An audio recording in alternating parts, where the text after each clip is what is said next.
Ok, buenas noches. Buenas noches, Dios. Mira, mi nombre es Salma. ¿Salma?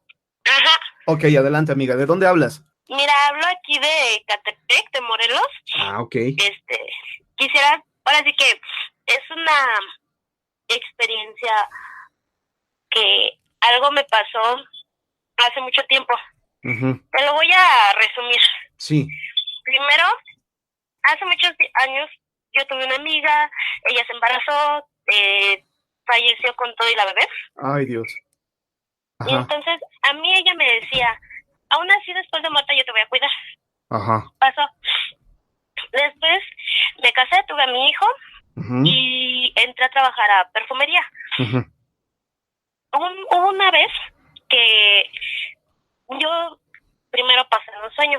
Sí. Soñé que estaba en perfumería, no voy a mencionar el nombre ni de la tienda ni de mis compañeras. Ok. Llegué y siempre limpiábamos primero. Y ella, mi compañera, me decía, sacaban los maniquís Ujú. y me decía, ¿sabes qué? Ten aquella agua bendita, Sí. límpialo. Y yo volteaba y le decía, oye, pero pues, ¿por qué agua bendita? ¿A los maniquís? Ajá, es un maniquí así de una niña. No sé si hayas visto que hay maniquís con dos colitas de niñas. Sí. Ah, pues para eso era, sí era un maniquí. De hecho, hasta todavía está en la tienda. Ok. Me decía, ¿sabes qué? Límpialo con agua bendita. Y yo le decía, pues ¿para qué agua bendita si no está, no está embrujado? Y Ujú. volteaba el maniquí y me decía, ¿verdad que no? Entonces, en ese momento, yo sentí que me despertaba. Fue la primera vez en mi vida Ujú. que sentí lo que era una parálisis de sueño, o lo que muchos lo conocemos como cuando se te sube el muerto. Claro. Entonces, yo te puedo jurar Ujú. que la misma sombra de la niña, así con sus dos colitas, Sí. estaba en los pies de mi cama. Ok. Entonces, yo era una desesperación porque para esto yo tenía a mi hijo, tenía meses de nacido. Ujú.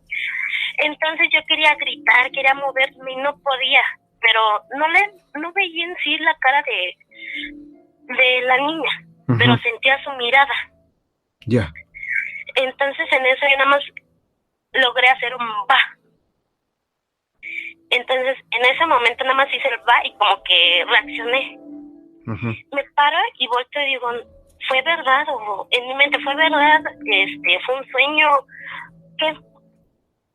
Y de repente sentí como que una ola de aire frío que pasó así, helándome todo, pues ahora sí que la espalda y el pecho. Ujú. Y yo volteo, mi cama estaba a la altura de mi ventana, tengo Ujú. ventanas. Entonces, yo nada más con los dedos trato de quitar la cortina para ver, pues si había una corriente de aire. Sí. Y mi papá tengo un jardín y se logra ver cuando hay aire por los árboles. Ujú. Y no había nada. Entonces, en lo que yo me asomo, Ujú. yo, mi hijo empieza a gritar, pero no era un grito así como que cuando se despierta por hambre. Sí. No era como si alguien lo hubiera pellizcado o lo hubiera asustado. Entonces yo me paro, brinqué de la cama y lo abrí. Ya no dije, bueno, a lo mejor es el pañal. Lo Ajá. empecé a checar y en su piecito derecho traía como si alguien lo hubiera apretado. Ujú. Pero o sea, no eran dedos de adulto. Por el tamaño se veía una mano chiquita, Ujú. como de una niña de 5 o 6 años. Sí. Entonces, para esto, pasó el día. Ahora sí que al amanecer y todo, Sí. llegué a mi trabajo Ujú. y para mi sorpresa, tal cual como me pasó en mi sueño, me pasó en la tienda. Llegué, saludé a todas y precisamente el maniquí iba saliendo de almacén, bueno, de bodega. Ujú. Y de hecho cuando yo lo vi, yo me quedé paralizada. Hasta mis compañeras me dijeron, Alma, ¿estás bien? Te pusiste pálida, o sea, te pusiste blanca. Entonces yo me quedé, cuando les empecé a relatar, me decían, no es que te sugestionaste, no es que a lo mejor fue coincidencia, o los famosos conocidos déjà vus. Sí. Entonces yo dije, bueno, paso. Y de hecho este maniquí todavía está en la tienda. Ya. Y cada vez que yo paso, a veces, o sea, no le trato de no prestarle atención. Yo digo, bueno, es que me sugestiono. Pero cada vez que paso como que siento ese escalofrío. Y de hecho una compañera, así, para pasar a comedor necesitamos pasar por juguetería. Y a veces hay ropa de niños ahí y de niñas. Sí. Cuando está ese maniquí, ella y yo cuando pasábamos, se nos ponía la piel helada, o sea, bueno, no helada, sino chinita. Entonces es un escalofrío que nos pasa a ella y a mí cada vez que pasamos. Y hasta la fecha paso y sientes como que la mirada del maniquí, yo siento que la mirada del maniquí me sigue. Mire, hace mucho tiempo me contó mi abuelita que ella tenía un tío que era muy malo, que era asesino, era muy cruel, violaba, hacía un montonal de cosas en el pueblo porque el pueblo pues era muy pobre y casi toda la gente era campesina. Y él era trabajaba con un hacendado muy poderoso de Zumpango, porque en Zumpango eran puras haciendas enormes. ¿De qué año estamos hablando, Mari? ¿De qué año estamos hablando? Mire, me imagino que mi abuelita, yo creo que tendría como unos 18 años, mi abuelita de 115 años, y ya tiene tiempo, yo tenía como 20 años que mi abuelita murió, cuando yo tenía 20 años. Ok. Entonces eso me imagino que era, hace muchísimo tiempo. Como por los años 30 más o menos, cuando todavía ¿no? Zumpango, ¿perdón? Como por los años 30 más o menos. Más o menos, porque pues mi abuelita todavía estuvo vivió lo de la Segunda Guerra Mundial, o sea, que también afectó a México y también eso me lo platicó. Claro. Hace mucho tiempo. Sí. Entonces dice que su tío era malísimo, o sea, que era un asesino muy cruel, que le tenían mucho miedo los del pueblo, porque estaba respaldado por este hacendado. Sí. Entonces dice que una vez ellos tenían en el pueblo pues una partera, una única partera, o sea, era la única que atendía todas las mujeres del pueblo.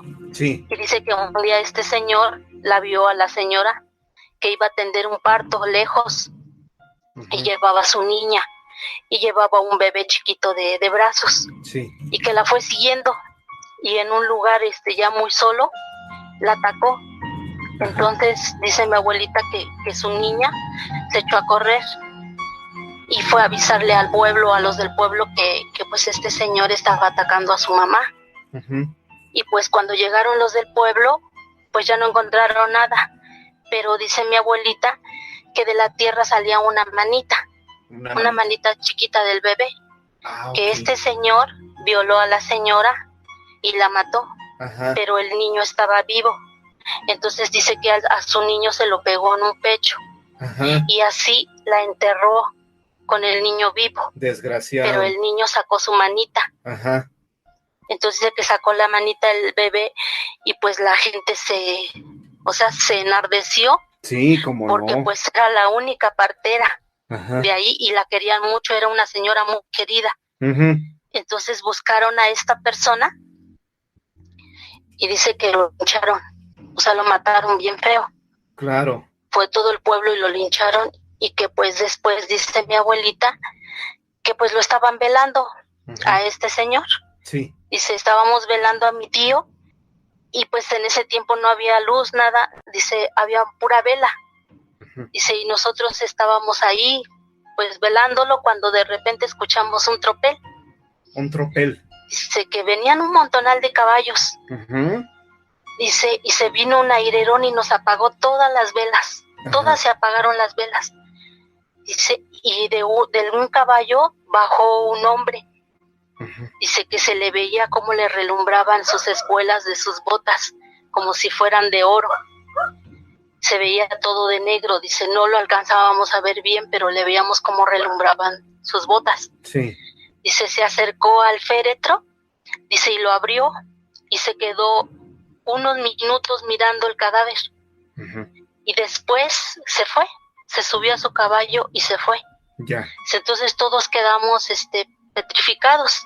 Y ya cuando reaccionamos, empezamos a prender las velas. Dice, y fuimos a asomarnos al féretro y ya no estaba el cadáver. Y me dice, a mi tío se lo llevó el demonio en cuerpo y alma. ¡Órale! Dice, ese era el demonio. Dice, entonces, pues para que la gente no se diera cuenta de que se lo había llevado el demonio en cuerpo y alma, dice, metieron ahí en el féretro unos, ¿cómo se llama? Son como especie de cardones, pero muy gruesotes. No recuerdo cómo se llaman ahorita. Sí. Que metieron ese tipo de cactus ahí para que pesara la caja y no se dieran cuenta de que no estaba el difunto. Y me dijo a mi abuelita, pero sí, se lo llevó el demonio en cuerpo y alma porque era muy malo. Claro. Ese fue mi ¡Wow! ¡Qué historia! La verdad es que está buenísima esta historia. Y dices que esto lo vivió, bueno, ¿fue testigo tu abuelita? Sí, porque era su tío. O sea, era su tío de ella, porque en ese tiempo, mi abuelita eran los más ricos del pueblo, eran los que tenían carnicerías.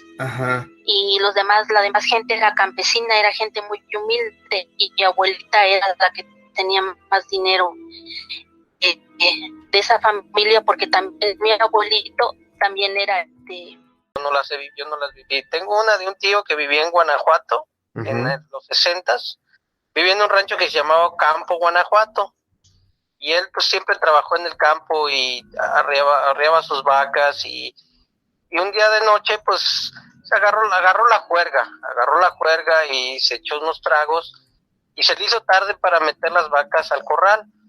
Entonces llegó ya como a las 12 de la noche, y ya quiso meter las vacas, pero el caballo estaba muy inquieto, así como muy nervioso, y le relinchaba, y pues pues lo notaba raro, y él decía, pues, ¿qué trae este animal? Y no, pues no, pues no, el caballo no estaba contento, y no pudo meter bien las vacas al corral.